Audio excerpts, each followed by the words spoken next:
কণ্ঠ সূৰ্যবতা পাব পৰিজ্ঞাপতি বৰদে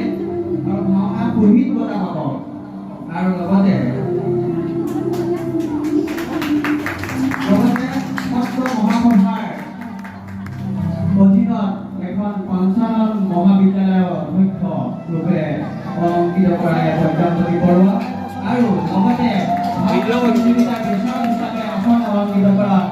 এজন আমাৰ ওচৰৰে আমাৰ নিজৰ গাঁৱৰ বৰভাতৃ আমাক মানুহে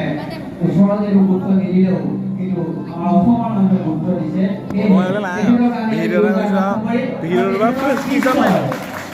এখন নিজৰ গুৰু হিচাপে প্ৰতিচ্ছবি অংকন কৰি আহিছে মহান অনুষ্ঠানতে তেওঁ অৰ্পণ কৰিছে আৰু এয়া গুৰু শিষ্যৰ মিলনৰ দৃশ্য ধন্যবাদ।